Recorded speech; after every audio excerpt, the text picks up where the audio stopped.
Hai, balik lagi bersama aku Surya. Kali ini aku mau ulas tentang saham Konglo Prayogo Pangestu. Sebagai ucapan terima kasih karena IPO CDI-nya mantap banget. Bisa bikin kita makan nasi padang tier 1 selama sebulan penuh atau lebih mungkin ya.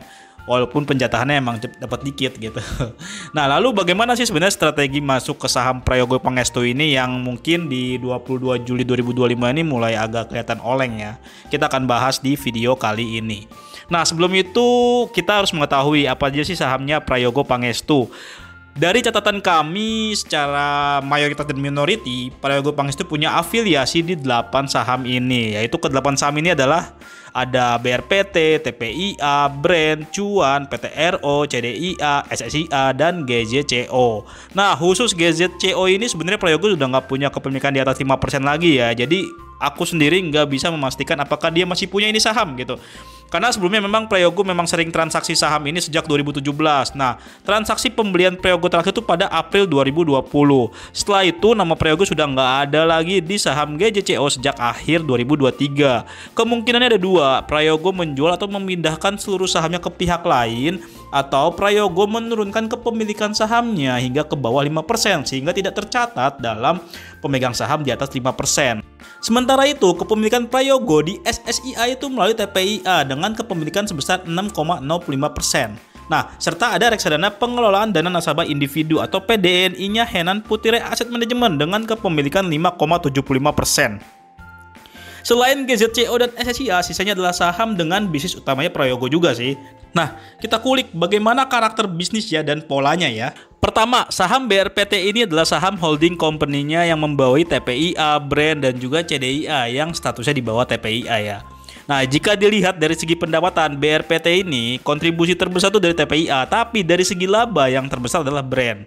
Selain itu ada anak usaha lainnya yang disebut bakal IPO juga, yaitu Gria Idola. Nah, bisnis Gria Idola ini terkait properti dan real estate. Beberapa aset Gria Idola ini seperti Wisma Barito Pacific, Patimban Industrial Estate, Gria Idola Industrial Park, Gria Idola Residence di Tangerang, ada Mambruk Hotel, warehouse di Cilegon, dan Juanda Office Building. Nah, yang lagi jadi pipeline project mereka adalah Wahid Hasyim Land Plot. Lalu BRPT punya bisnis apa? Ya nggak ada, kan holding company. Nah, BRPT menjadi emiten Prayogo yang punya free float paling besar, yaitu tembus 26,22 miliar setara 27% dari total saham. Bahkan dengan total free float seperti itu, BRPT masih bisa diangkat naik ya. Walaupun harga BRPT sekarang di angka 2000-an per saham, tapi saham ini punya pola turun ke bawah 1000-an per saham terus sebelum kembali naik lagi. Pola ini terus terjadi pasca COVID-19 di 2020.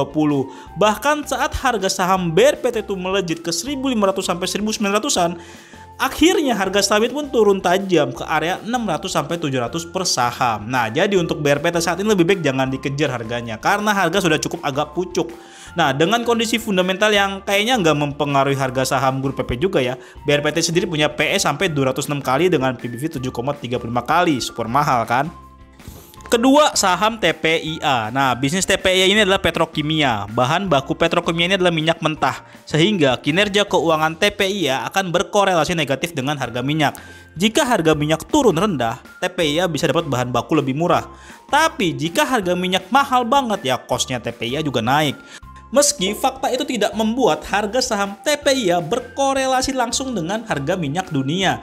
Salah satu momentum besar dari saham TPIA adalah rampungnya pabrik klor-alkali ethylene dikloridenya yang ditargetkan pada 2027 nanti.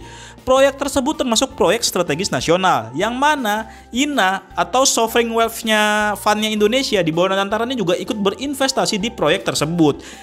Di sisi lain, kinerja bottom line TPIA terus mencatatkan kerugian sejak 2022 ketika harga minyak dunia lagi tinggi banget. Sejak saat itu sampai sekarang, TPIA terus merugi. Nah, TPIA ini menjadi emiten Prayogo dengan free float terbesar kelima dengan total lembar saham 9,24 miliar lembar ya, setara 10,68%. Jika melihat polanya, ada potensi nih ya, potensi loh. Harga bottom TPIA saat ini sekitar 7.000 sampai 80-an per saham dengan potensi story hingga 2027.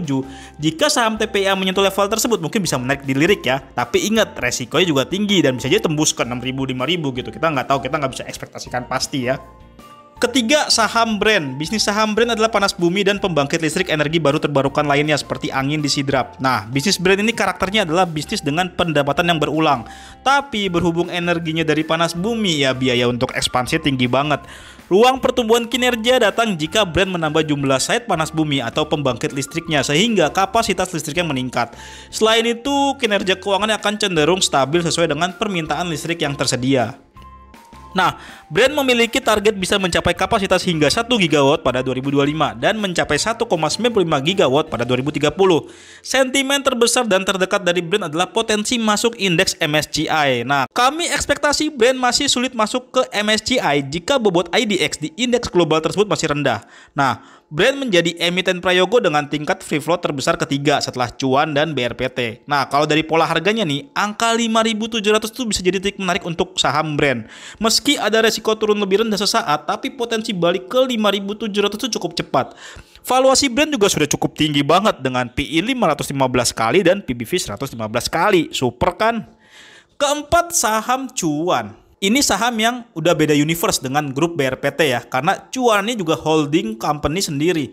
Cuan membawahi PTRO secara langsung setelah diakuisisi pada 2024. Bisnis Cuan adalah tambang batubara dan juga emas. Nah, salah satu jenis batubara juga ada batubara yang metalurgi. Jika melihat aset tambangnya, tambang organiknya Cuan memiliki cadangan sekitar 120 juta ton dengan rincian 24 juta ton tambang batubara termal dan 99 juta ton tambang batubara metalurgi. Lalu Cuan juga sudah akuisisi Mutu, anak usaha Indi pada akhir 2023. Nah, anak usaha Indi ini punya cadangan batubara sekitar 24,4 juta ton batubara termal dan metalurgi. Serta BBB dan CEP yang menjadi salah satu entitas batubara yang diakuisisi juga sama si Cuan yang punya cadangan sebesar 76 juta ton. Di luar itu, tambang emas Cuan dari Intam dan juga pasir silika dari SSJ ini masih dalam tahap eksplorasi, jadi belum ada angka cadangan yang lebih detail. Story kuat Cuan adalah jika muncul catatan cadangan terkira, terduga, terbukti di Intam maupun SSJ. Ini bisa jadi story kuat untuk Cuan dalam jangka pendek. Sebelumnya, ada rumor Intam juga mau IPO, tapi manajemen Cuan langsung bantah hal tersebut.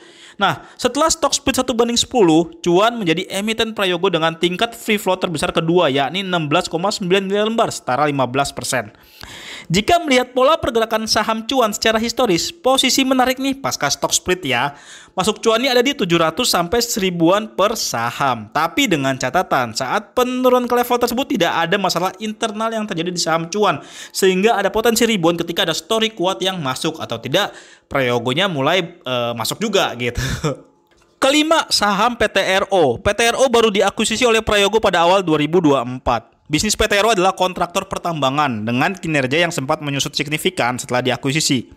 Hingga akhirnya PTRO mencatatkan klien jumbo baru seperti Inco hingga anak usahanya Sini.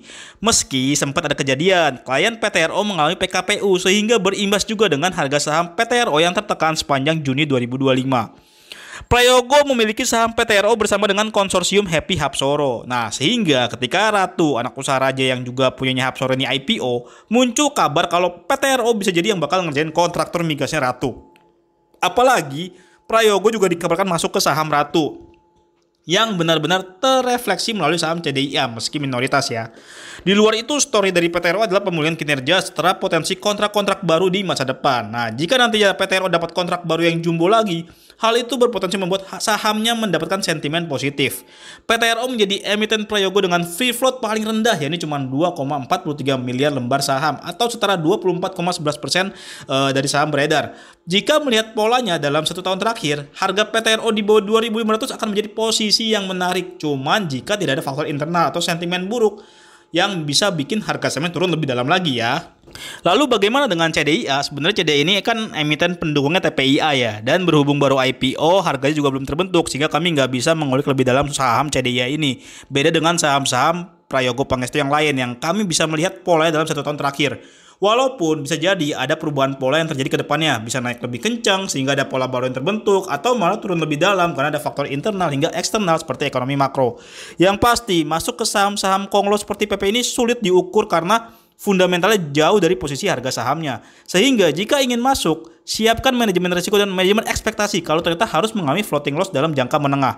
Atau pasang stop loss untuk masuk di harga bawah lagi jika memang trust banget sama saham Konglo ini. Nah, jika kamu mau diskusi lagi lebih dalam bersama kami atau juga bisa dapat pilihan saham bulanan, insight-insight saham terkini yang lebih komprehensif, kamu bisa join Mikir Saham dengan klik link di deskripsi ya. Sampai jumpa di grup Mikir Saham. Bye-bye.